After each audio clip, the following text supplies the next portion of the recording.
Hola, buenos días a todos. Estoy fatal de la voz, entonces no sé hasta dónde llegaré. Para la tranquilidad me he hecho el test ayer por la tarde-noche en casa y parece una fonía sin más. Hoy estoy mejor que hace 4 días. ¿Podéis poner las diapositivas? Y lo siento de corazón porque para mí hoy uno es unos días especiales que uno tiene. Bueno, hoy el pasador lo tenemos por ahí.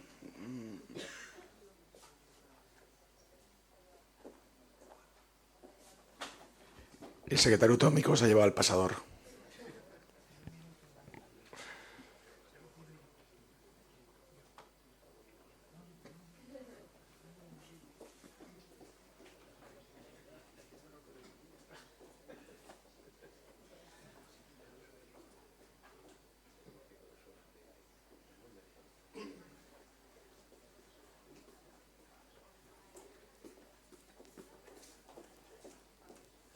Bueno, a ver hasta dónde puedo llegar.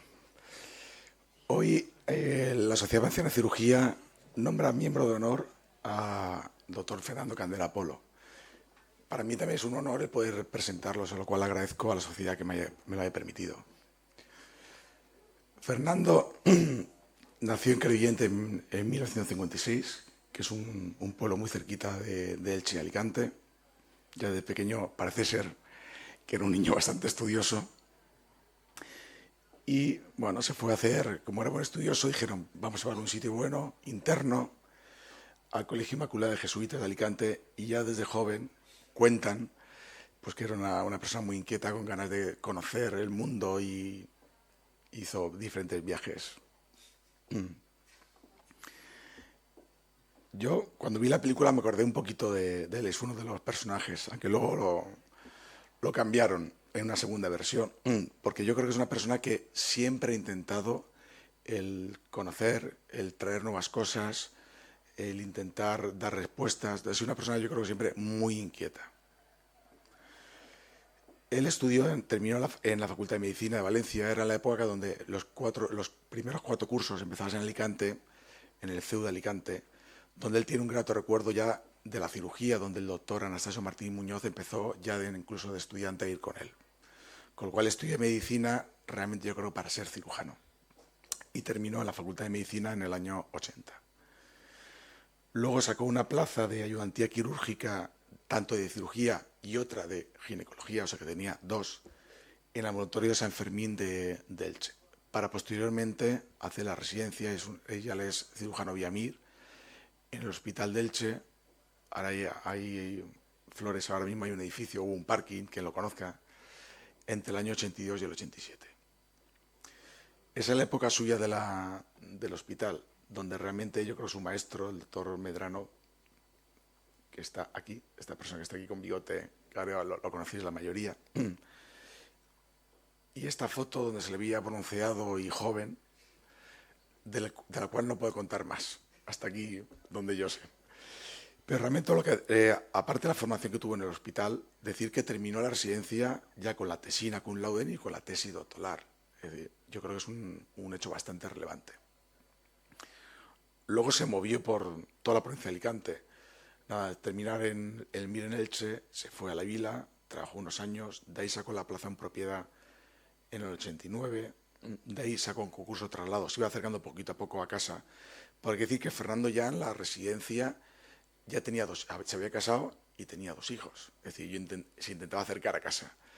A San Juan, curso de traslado, y obtuvo, siendo bastante joven, la jefatura de sección en Elche en el año 1995, donde ya ahí pues se asentó. Él ha sido mucho en los diferentes sitios que ha estado. Ha sido coordinador de la unidad de mama, coordinador de la unidad de coloproctología, tutor de residentes, fue mi tutor de residentes. Cuando llegué al hospital estaba ya de jefe de sección. Y bueno, y dirigía, nos guiaba en diferentes investigaciones que hacíamos. También en la facultad, tanto inicialmente en la facultad en la Universidad de Alicante, como en la Miguel Hernández, pero ha sido profesor asociado no solo de medicina, sino de enfermería, de podología, de fisioterapia, bueno, de un montón de carreras. Es decir, es profesor de mucha gente que está con nosotros. Su relación con la Sociedad Valenciana de Cirugía es muy amplia. Aquí múltiples congresos. y muchos no lo sabréis, pero fue tesorero de esta sociedad durante un tiempo. A nivel de investigación y de relación con las sociedades, él ha pertenecido a la Sociedad de Cirujanos, a diferentes sociedades internacionales. Ha presentado más de 300 comunicaciones, muchas de ellas con premio. Está en más de 150 publicaciones, muchas internacionales, y tiene una especial vinculación con la Asociación Española de Coloproctología, dado que se ha dedicado ya a partir, yo creo que de los últimos 20 años específicamente a la cirugía colorectal. Yo creo que él es de las pocas personas que puede decir que las dos grandes reuniones que se han hecho en Elche, la Reunión Nacional de Cirugía y la Reunión Nacional de la AECP, de la de Coloproctología, él fue partícipe en la creación y en la dirección de estas dos reuniones. Pero aparte de la parte científica, bueno, él ama el deporte. Camina, corre por la arena, hace trekking, bicicleta, la Translicitana, 20 horas seguidas por ir dando por el mundo. Es decir, es un gran deportista. De hecho, su jubilación la emplea ahora mismo en el mundo del deporte. Fernando ha hecho 12 maratones. Yo cuando leí el currículum, 12. Me parece una barbaridad, pero bueno, 70 y tantas media maratones. Tiene una maratón ahora en abril, que será el número 13, que iba a ser la última, pero como van a hacer la de Alicante-Elche, me ha dicho ahora viniendo en el coche que también haría esa. Y en abril, que tiene la maratón número 13, me dice que de aquí entonces va a hacer otras 4 media maratones, bueno, una locura. Es decir, os recomiendo que os jubiléis para poder hacer todo este tipo de aficiones que tiene cada uno en buen estado. Él físicamente y mentalmente está muy bien. Pero aún más, también la da por ir para arriba. Fue al Mulhacén, Portillón, a Eneto 3.000 metros, y tuvo una experiencia fantástica en el Himalaya, donde subía hasta 5.000 metros, no 5, debe ser 5.000 metros, una experiencia personal, yo creo que brutal. Esta no la recomiendo a todo el mundo porque parece ser que es bastante dura. De hecho, no la ha contado y tampoco lo cuenta mucho. Él salvó una vida en el Himalaya de un compañero, no sé si era de un compañero que iba allí y empezó a dar mal de altura a 5.000 metros y se jugó su vida por él. Pasó toda la noche con él dando el oxígeno y tuve que bajar el día siguiente porque, claro, tras no descansar a tanta altura es complicado decir. Llevó su profesión hasta el Himalaya. También tiene la parte un poquito social del donde vive. Él fue capitán del bando cristiano, la comparsa de Dragones de Crevillente, y es un cantante excepcional en el coro rabino. Pero también a la parte personal de todo el servicio y mi parte es el librito que me regaló él cuando se jubiló. Tenéis que leerlo, es un librito muy chulo, una dedicatoria muy chula y personal que no he querido ponerla. Es una persona generosa. Después de 20 y tantos años de jefe de sección, yo entré de estudiante, de residente, pues le tocaba a lo mejor ser el jefe de servicio de Elche. Y él me dijo, fue muy generoso, me dijo, Antonio, quiero que seas tú y te apoyaré desde el primer momento. Así fue.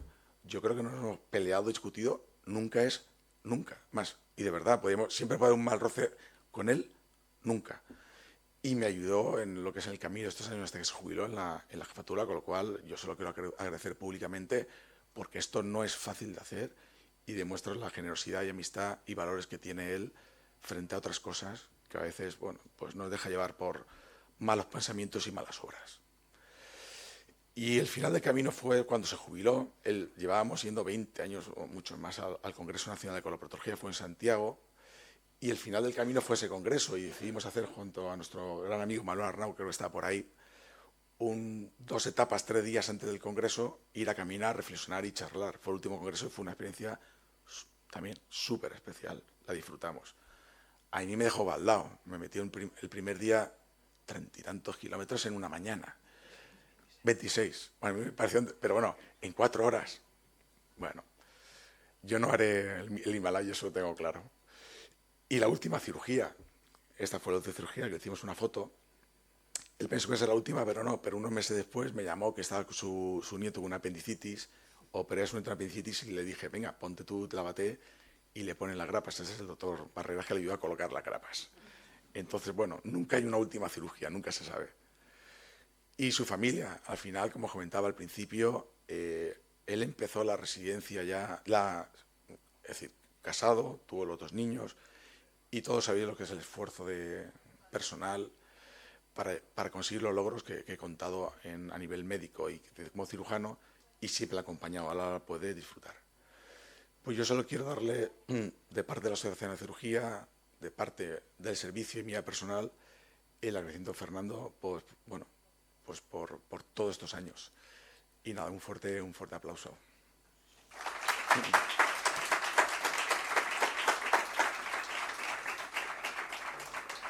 Y él va a dar unas palabras ahora. Me ha aguantado la voz, por lo menos, este rato.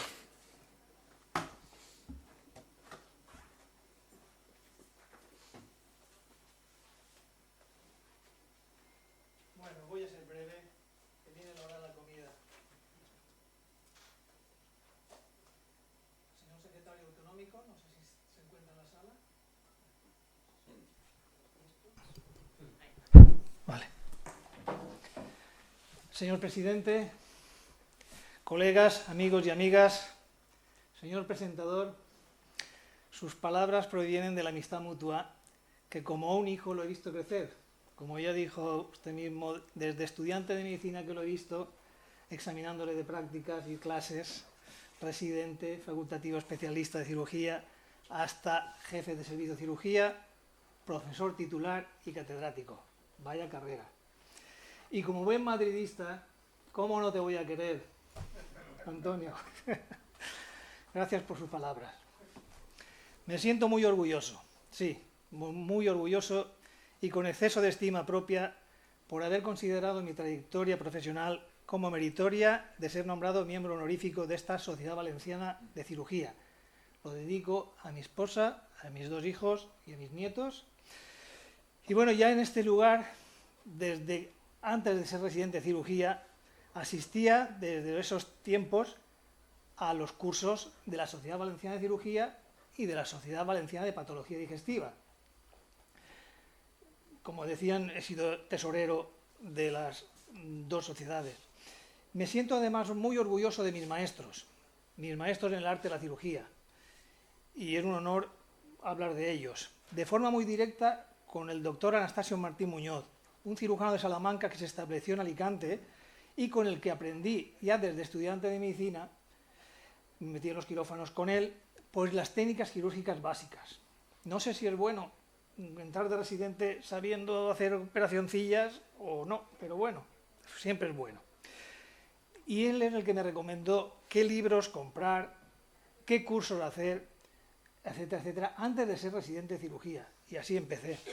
Con esos cursos que empecé, coincidía con el padre de Antonio Arroyo, en los cursos sobre todo del doctor Puig Lacalle. Entonces, otro maestro que tengo que hablar que él, y estoy muy orgulloso, es el doctor Justo Medrano. Con él aprendí el arte de la cirugía, pero ya desde el punto de vista científico, a operar, a investigar, a comunicar y a publicar. Con él obtuve la especialidad de cirugía, el doctorado, y pude ser profesor asociado de cirugía en la Universidad de Alicante y después en la Universidad Miguel Hernández. De forma indirecta he tenido otros profesores a los que me honro en citar. Otros maestros, decía, asistiendo a los cursos del doctor Puig Lacalle en Barcelona, del doctor Moreno González en Madrid, los cuales estos cursos, que durante una semana y en periodos de 3 años, se repasaba prácticamente toda la patología quirúrgica, y como eran actualizados, todos estos cursos, pues estaban actualizados en los temas del momento, con todos los profesores y cirujanos de todo el mundo prácticamente. Y también aprendí mucho de los cursos teórico-prácticos en los que ya entrábamos en quirófano con el doctor Benjamín Narbona aquí en Valencia, por citar algunos de ellos. Todos ellos influyeron en mi formación. Procedo de la generación del baby boom, de la que muchos amigos quisimos estudiar medicina y algunos ser cirujanos o realizar alguna especialidad quirúrgica. Fueron bastantes, fueron bastantes. Recordar la historia de estos 40 años o más es una lección de humildad y ha sido como un viaje que para mí, en la actualidad, ha pasado como un vuelo de un avión supersónico. Parece que fue ayer que estaba aquí haciendo cursos y ahora estoy aquí de miembro honorario. Y todo esto se va a resumir en unos pocos minutos. Durante los estudios universitarios y la formación MIR, nos enseñaron una serie de consejos y normas e incluso dogmas. Por ejemplo, sin ácido no hay úlcera. Si estuviera aquí el profesor Carbonell, me mandaba a los leones, porque esto se pasó 2 meses explicando este concepto de sin ácido no hay úlcera y al final esto se ha derrumbado. Otros dogmas, como el paciente debe guardar reposo absoluto, no dar de alta hasta la realidad de puntos de sutura y estar en el hospital, dieta absoluta varios días posoperatorios, o como el de a grandes cirujanos, grandes incisiones. Pero con el tiempo se van desmoronando todos estos conceptos y estas altas torres y van cambiando conceptos y normas y técnicas. Así, la úlcera gastroduodenal pues se trata con antibióticos. ¿Quién lo iba a decir? Con una pastillita y además nos presentan una bacteria de aquel momento que de forma muy peculiar, de hélice, de nombre muy curioso, Helicobacter pylori, del cual nos costó un poco aprender ese nombrecito. La cirugía de la úlcera gastroduodenal se va reduciendo a la mínima expresión. Solo se tratan las complicaciones, perforación, hemorragia, estenosis, y va desapareciendo otras técnicas, como la vagotomía troncular. ¿Se acuerdan los mayores? El dedito, la cuerda de la guitarra, o la vagotomía supraselectiva, que no se acababa nunca dando puntos y ligaduras. Bueno, pues las pizarras con tiza también pasaron a un segundo orden y aparecen las pizarras digitales. Tenemos esto. El puntero de madera pasa a ser un puntero láser. Desaparece el proyector de diapositivas, que tanto trabajo daba a los residentes colocando las diapositivas hasta que saltaban por todos los lados. El carrusel de Kodak, famoso. Y también ha desaparecido el retroproyector de imágenes. Vaya, aparato. ¿Se acuerdan, verdad? Y también se sustituye todo por ordenadores y pantallas digitales. También desaparece el concepto de aguja viuda. Cuando empezamos los residentes, la aguja viuda, la aguja traumática, la sutura traumática, las suturas irreabsorbibles de seda, de nylon, de lino. Todo esto se va sustituyendo por otro tipo de materiales y de suturas reabsorbibles. Y con el tiempo vemos que hay diferentes tiempos de absorción de la sutura. Durante nuestro tiempo de residentes también va mejorando la nutrición parenteral, desde que el paciente estaba solo con sueros salinos, glucosalinos, hasta complementarlo con proteínas y después incluso con lípidos, desapareciendo todo el miedo que había a la embolia grasa. Y de una nutrición parenteral parcial pasamos en pocos años, estamos hablando de los años 80, a una nutrición parenteral total, y de una vía periférica que producía todas flebitis a vías centrales, con todos los riesgos que tenían en aquel momento por el tipo de material que había para coger la vía central. Y todos estos avances, junto con la mejora de los antibióticos, va consiguiendo una mejoría en la recuperación de los pacientes quirúrgicos. En los años 80 había una patología que llamábamos la apendicitis del lado izquierdo, que era muy poco frecuente. Solo en mis 5 años de residente dimos un caso que se solucionó gracias a que el doctor Medrano venía de Alemania y en Alemania era algo más frecuente que aquí y bueno, pues con antibioterapias, etcétera, pues se solucionó, pero en 5 años un caso. Hemos visto casi desaparecer la cirugía gástrica benigna y disminuir mucho la cirugía del cáncer gástrico, pero a su vez vemos que aumentan la cirugía por cáncer de colon y recto o las enfermedades inflamatorias intestinales como el Crohn y la colitis ulcerosa. Hemos visto aparecer nuevos tratamientos y otras patologías, como la cirugía hepática que hemos visto en la mesa anterior, como el trasplante hepático o como la cirugía bariátrica para el tratamiento de la obesidad mórbida. Cuando fuimos residentes empezábamos nuestros pinitos quirúrgicos con la cirugía de las hernias, tratando las hernias, sobre inguinocrurales, inguinales, y aprendíamos diferentes técnicas de herniorrafia. Y con el nombre de muchos autores, Kirchner, Ferguson, Bassini, Lothuysen, McVeigh, Nijus, Soldays, etc. Cuando hay muchos nombres y técnicas, es que ninguna es la válida del todo. Unas dejaban el cordón espermático en plano profundo y otras más superficialmente. Unas se suturaban en un plano, otras en 2, otras en 3, pero todas con dolor y con índices de recidiva altos. Qué diferente era operar las hernias en las mujeres, sin problemas con el cordón espermático. Aquí el concepto de igualdad ha desaparecido. Hasta que aparecen las prótesis y las mallas irreabsorbibles, polipropileno, Gore-Tex, que en aquel momento pues algunas tenían muchas infecciones o rechazos, etcétera, e incluso prótesis de calota humana. ¿Os acordáis? Algunas fabricadas en Sudáfrica, aquí lo dejo. Descubrimos entonces que la herniorrafia se sustituye por la hernioplastia, con menor tensión, menos puntos de sutura e incluso con unas gotitas de pegamento o incluso autoadhesivas. Se van derrumbando otros mitos y dogmas y empieza la cultura de la eficiencia, que en los primeros momentos esto alarmó a los cirujanos de mayor edad. Eficiencias, aquí hay que operar. En la década de los 90 los nuevos gerentes ya apuestan por nuevos conceptos económicos y de eficacia. Aparecen, y esto lo vivimos mi generación, las unidades de cirugía mayor ambulatoria, las de corta estancia, conceptos como UMA, UCSI, CMA, términos que se van integrando poco a poco. Dar de alta el mismo día de la operación o 24 horas trae una verdadera revolución, ya ampliamente aceptada en la actualidad y que es eso, es una realidad. Todo esto apoyada por las unidades de hospitalización a domicilio, con buenos profesionales formados a raíz de esto.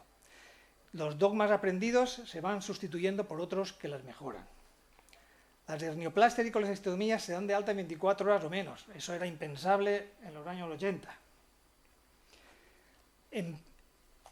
Ha habido una mesa de endoscopia por digestólogos y bueno, cuando aparece esta cirugía endoscópica realizada por los digestólogos nos resuelve muchos problemas quirúrgicos, incluso graves, hemorragias, pólipos, fístulas biliares, extracción de cálculos biliares, residuales o no, colocación de prótesis en diferentes lugares anatómicos, estómago, páncreas, colon, etc. Y consigue disminuir o desaparecer técnicas como la coledocotomía, coledocorrafia, coledocoduodenostomía, esfinterotomía del ODI, manometría de las vías biliares, extracción quirúrgica de pólipos gástricos o de colon, etc. Todo mejorando. Iniciamos la residencia, por lo menos yo cuando empecé trabajando en unidades de mama, pues iniciamos la residencia con las mastectomías radicales, con el famoso, por cáncer de mama, por el famoso Halsted y Patey, resecando o conservando el músculo pectoral mayor. Y en pocos años todo esto se estableció de una forma en que la cirugía conservadora del cáncer de mama pues, se integra y es actualmente incluso con reconstrucción inmediata o diferida y no siempre realizando un vaciamiento axilar con todas las consecuencias que ello tenía. Todo va mejorando y todo por el bien del paciente.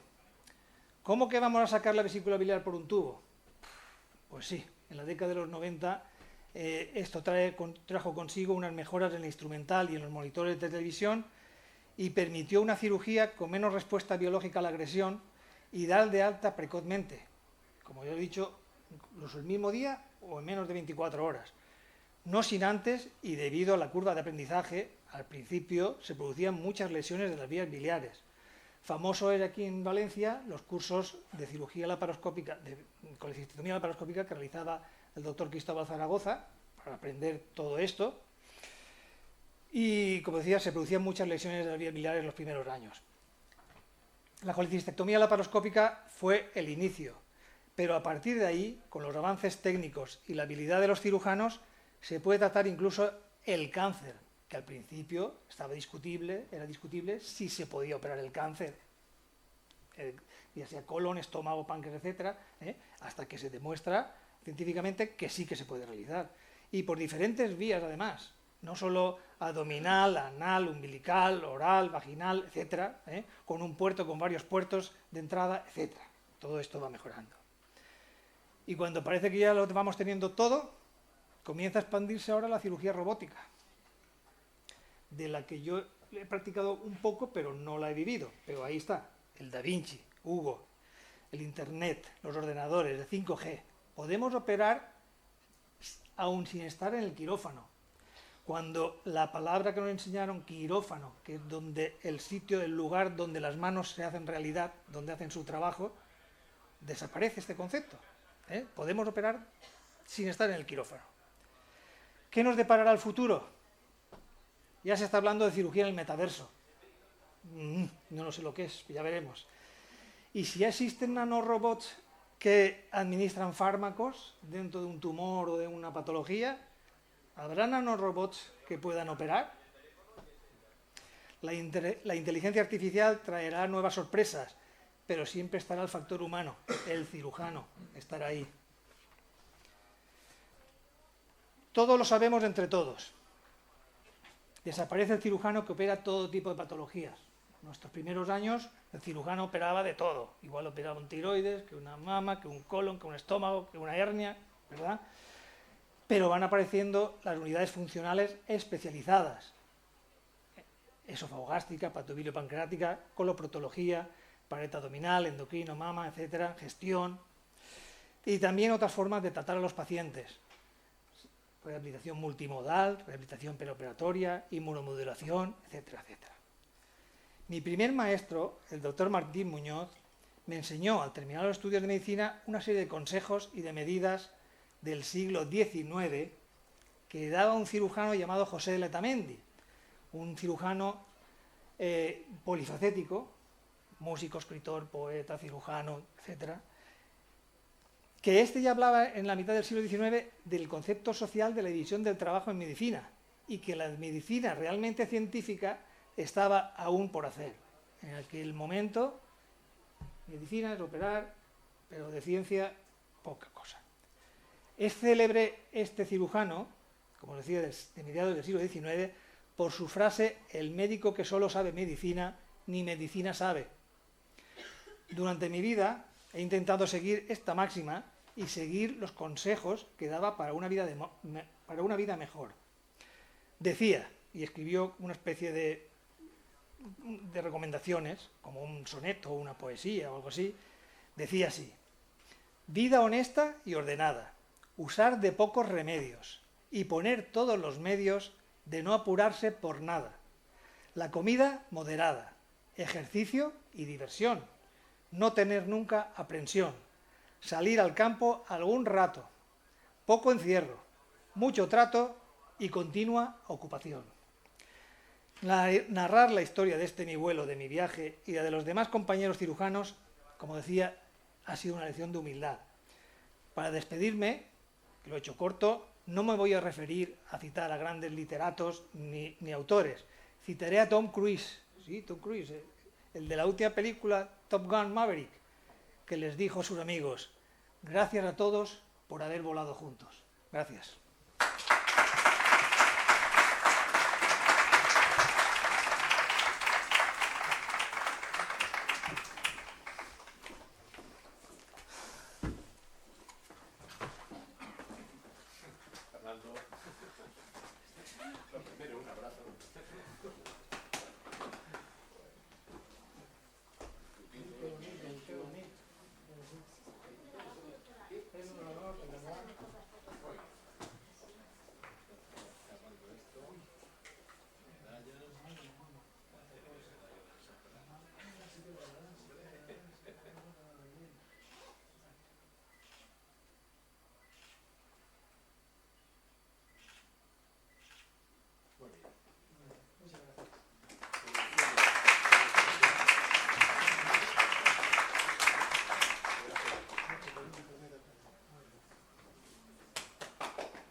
Bueno, vamos ahora a comer y antes de proceder a eso os recuerdo que tenemos las elecciones a la Junta Directiva y a la modificación de estatutos, así que el que no pase